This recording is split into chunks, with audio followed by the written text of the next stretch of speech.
مش هقولك ان احنا نعمل مع بعض النهارده جبنه كريمي بنفس وطعم اللي انت بتشتريها جاهزه من بره، بس اوعدك ان انت هتعملي جبنه كريمي مكوناتها سهله جدا، كمان القوام بتاعها حلو قوي وطعمها تحفه بجد.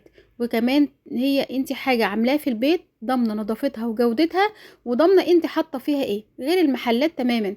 احنا طبعا اللي بنشتريها جاهزه ديت مش عارفين احنا حاطين فيها زيوت ايه، بيبقى حاطين فيها مواد حافظه طبعا، حاطين فيها مكسبات طعم، مش دايما بتبقى حليب صافي. الزيوت اللي فيها بتبقى زيوت مهدرجة.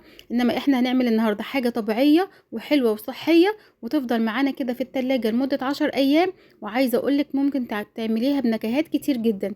في البداية كده نصلي على الرسول عليه الصلاة والسلام في الكومنتات، ونشوف الوصفة بتاعتنا الجميلة دي. في البداية كده معايا 1.5 كيلو من الحليب، حطيتهم على النار لحد ما يغلي تماما. هبدأ انزل عليهم بربع كوباية من الخل، وتقدري تستبدلي الخل بالليمون عادي لحد ما تكتل معايا بالشكل ده كده. هبدأ ان انا اصفيها من الشرش ده. خلي بالك الشرش ده مش بيترمي، تقدري انت تعملي بيه معجنات، احتفظي بيه في الفريزر.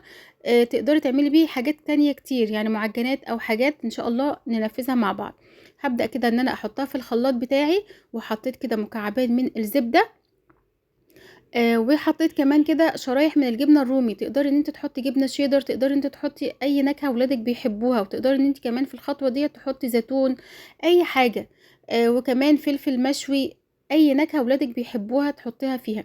هحطها كده في الخلاط، وحطيت كمان معلقه صغيره من الملح، وحطيت ربع كوبايه صغيره من الميه بتاعه الشرش بتاعها. وبدات ان انا ضربتها كويس جدا لحد ما نعمت وشفتها بالقوام الحلو ده. احتفظي بقى في التلاجة لمده 10 ايام، حلوة جدا وصحية انت عاملاها بايدك.